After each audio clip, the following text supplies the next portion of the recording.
Welcome back to our cyber security day 1. ఇప్పుడు మన topic వచ్చేసి నెట్వర్కింగ్. ఈ నెట్వర్కింగ్ దేనికి పనిచేస్తారు అంటే డివైస్ కి కమ్యూనికేషన్ కోసం, exchange data and share resources, ఇలా చాలా విధాలుగా కమ్యూనికేషన్ కోసం యూజ్ అవుతూ ఉంటాయి. అయితే దీంట్లో చాలా డివైసెస్ యూజ్ అవుతూ ఉంటాయి. ఉదాహరణకి computers, laptops, smart phones, servers, printers, smart TVs, computer security cameras అలా యూజ్ చేస్తాం. కొన్ని అయితే వైర్డ్ గా ఉంటాయి, కొన్ని వైర్లెస్ గా ఉంటాయి. దీంట్లో ఒక సింపుల్ ఎక్స్ప్లెనేషన్ ఉంది. నెట్వర్కింగ్ అనేది ఎలా కౌంట్ చేస్తాం అంటే సింపుల్. మనం ఒకరితో మాట్లాడేటప్పుడు ఎట్లా యూజ్ చేస్తాం, వాయిస్ అనేది యూజ్ చేస్తాం. ఇక్కడ ఏంటిదిరా అంటే ఇక్కడ బిజినెస్ సిగ్నల్స్ అనేది యూజ్ చేస్తూ ఉంటాం కంప్యూటర్స్ లో. సో దాని ద్వారా మనం నెట్వర్కింగ్ చేస్తూ ఉంటాం బిజినెస్ సిగ్నల్స్ వల్ల. అయితే దీని main purpose of the networking ఏంటిదంటే it enables collaboration, faster communication, centralized management and easy access to shared services. ఇది మెయిన్ పర్పస్. అండ్ కొన్ని ఎగ్జాంపుల్స్ ఉంటాయి డైలీ లైఫ్ లో. ఎలా అంటే sending WhatsApp messages, watching YouTube or Netflix, browsing websites, online gaming, UPI and online banking, video meetings, shared files between computers, printing for multiple computers, one printer, ఇలా ఉంటాయి. Basic components ఏంటి దాంట్లో, అసలు networking కి basic components ఏంటి, అలా ఏంటి అంటే devices create and receive data, create చేస్తే రిసీవ్ కూడా చేసుకుంటారు. And A router, it connects a local network to the internet, and a switch connects multiple devices inside the same local network. Ethernet cable, it provides wired communication. Wi-Fi provides it provides wireless communication. And internet service provider, ISP అంటారు, it gives internet access. And how communication happens, ఇక్కడ చూడొచ్చు మనం.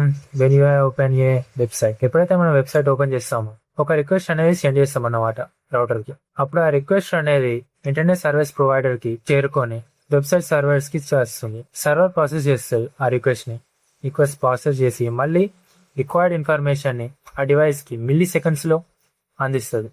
అలా networking అనేది, communication అనేది build అవుతుంది. దాని తర్వాత networks matters. Why networks matters? అసలు ఈ నెట్వర్క్స్ ఎందుకు యూజ్ చేస్తాం అంటే మోడర్న్ డిజిటల్ వరల్డ్ కి ఇది ఒక బ్యాక్ బోన్ లాంటిది. వితౌట్ నెట్వర్కింగ్ చాలా పనులు మనం ఏం చేయలేం. ఫర్ ఎగ్జాంపుల్ ఇప్పుడు ఇంటర్నెట్ అనుకో, దానికి నెట్వర్కింగ్ కావాలి.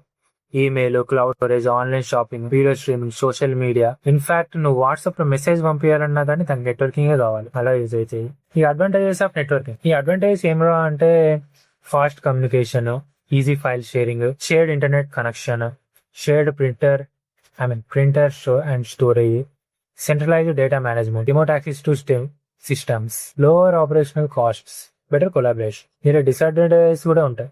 ఎందుకంటే దీంట్లో సెక్యూరిటీ థ్రెట్స్ ఉంటాయి, మాల్వేర్ అండ్ హ్యాకింగ్ గురించి ఉంటుంది. అంటే నెట్వర్క్ ఫెయిల్ అవుతుంది అప్పుడప్పుడు, ఎఫెక్ట్స్ మెనీ యూజర్స్. అప్పుడు initial setup and maintenance cost, దీనికి మెయింటెనెన్స్ కాస్ట్ కూడా ఎక్కువ.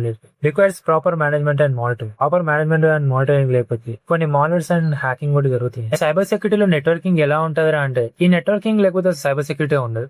ఎందుకంటే అటాకర్స్ ఎక్కువగా ఈ నెట్వర్క్స్ మీదనే అటాక్ చేస్తూ ఉంటారు ఫర్ స్టీలింగ్ ఇన్ఫర్మేషన్ స్టీల్ చేయడానికి, అన్ఆథరైజ్డ్ యాక్సెస్ పొందడానికి, సర్వీసెస్ అన్నిటిని పొందడానికి. అయితే సెక్యూరిటీ ప్రొఫెషనల్స్ ఏం చేస్తారంటే ఎక్కువగా traffic, securing data, configuring firewalls, detecting attacks, ఇలా అవన్నీ చేయడానికి స్ట్రాంగ్ అండర్స్టాండింగ్ అనేది ఉండాలి నెట్వర్కింగ్ మీద. కాబట్టి చాలా మంది ప్రతి ఒక్కరు ఖచ్చితంగా నేర్చుకోవాల్సిందే. ఈ ఎథికల్ హ్యాకింగ్, పెనిట్రేషన్ టెస్టింగ్, సాక్ అనాలిసిస్, డిజిటల్ ఫోరెన్సిక్స్, ఇవన్నిటికీ నెట్వర్కింగ్ చాలా ఇంపార్టెంట్ ఇస్తుంది. దీనిలో కీ టర్మ్స్ ఏంటిరా అంటే ఫస్ట్ నెట్వర్క్ అంటే డివైస్ మధ్య కమ్యూనికేషన్ స్టార్ట్ చేస్తాయి, కనెక్టెడ్ డివైజెస్ మధ్య. హోస్ట్, ఈ కమ్యూనికేషన్ డివైజెస్ ఉంటాయి చూసుకోండి. ఈ డివైజెస్ అన్నిటికీ ఒక నెట్వర్క్ అనుకుంటే ఆ నెట్వర్క్ కి ఒక హోస్ట్ అనేది ఉంటాయి, లీడర్ కి, అదే హోస్ట్. డేటా, ఇవి డివైజెస్ డేటా షేర్ చేసుకుంటాయి కదా, ఆ డేటాను షేరింగ్ డేటా అంటారు.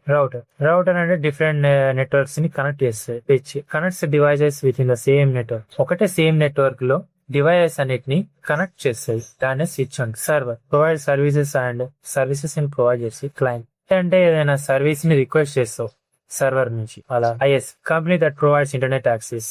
ఐఎస్పీ అంటే ఇంటర్నెట్ యాక్సెస్ ని ప్రొవైడ్ చేస్తే కంక్లూజన్ వచ్చేసి the computer network is not just a technology used by IT professional. It is the foundation of nearly every digital service we use it today. Understanding networking is the first step toward learning cybersecurity, cloud computing, system administration, and many other